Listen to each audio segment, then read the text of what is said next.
You're watching Free Speech TV.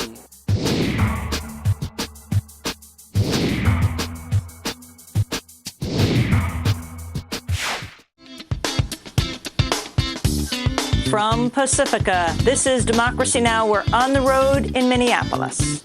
Come, my one, look at your world.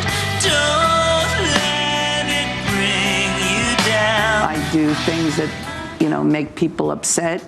My political views or my humanist views have caused me a lot of censorship, but I don't have a problem with that.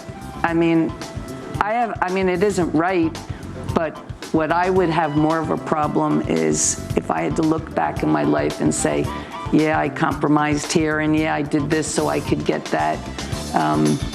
Once you start doing that, it's like a house of cards. It all falls apart. Patti Smith. Today, a Democracy Now! Special with the singer-songwriter, poet, artist, and punk rock legend on singing and speaking out. But first, we'll be joined by the attorney who uncovered documents that fueled the latest wave of sexual allegations against the Catholic Church. He says all roads lead to Rome. All that and more coming up.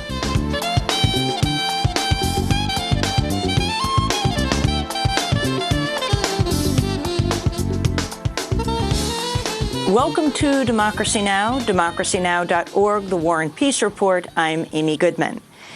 The U.S. Coast Guard is warning the oil spill from an offshore well in the Gulf of Mexico could be 5 times worse than previously thought. Rear Admiral Mary Landry made the announcement while also disclosing a new breach has been discovered in the underwater well.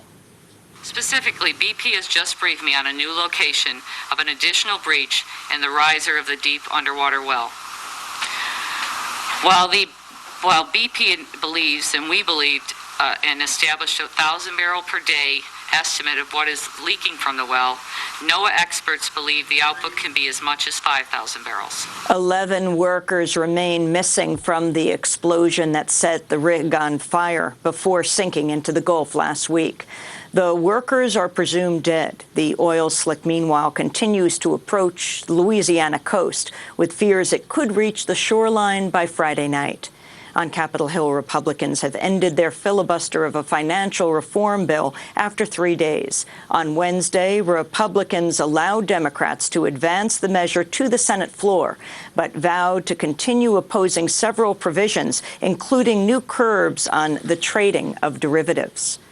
The Justice Department is considering filing a lawsuit to thwart a new law in Arizona that forces police officers to determine the immigration status of someone they suspect of being an undocumented immigrant.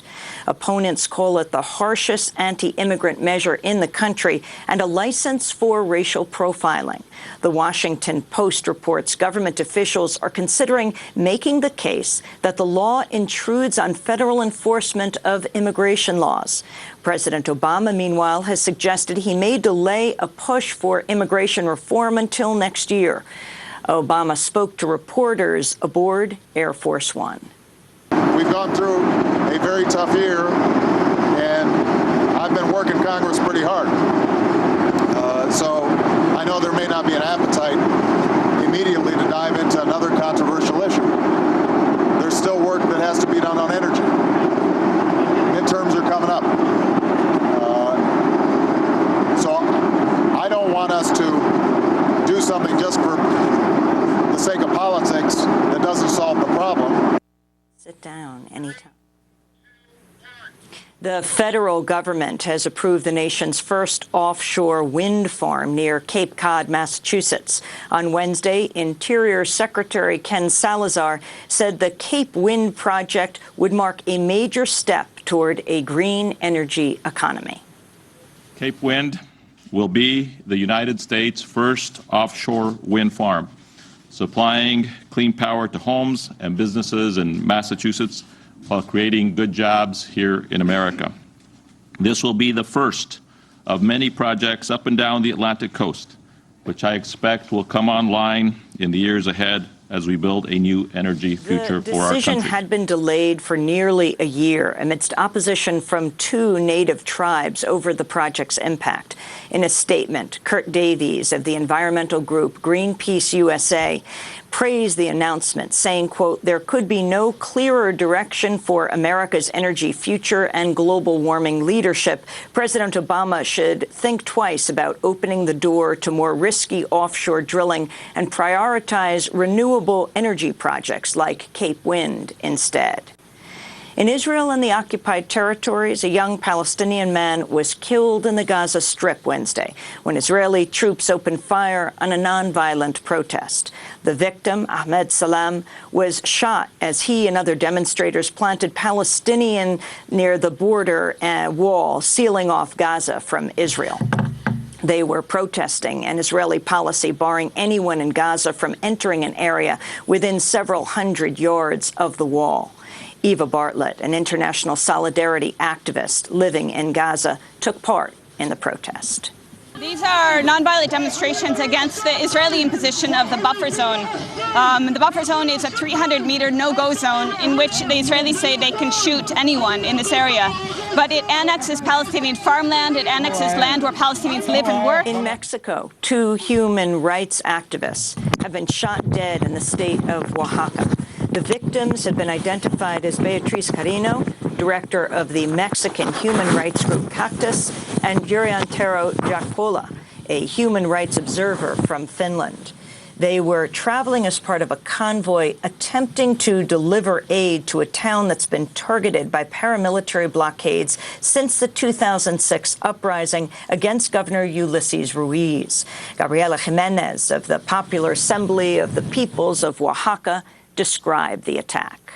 Aparte, cuando el chofer trata de hacerse de reversa, tiene las llantas ponchadas, no puede levantarse bien porque when the driver tried to reverse, his tires were gone, and he couldn't get up because they were attacking from the front. It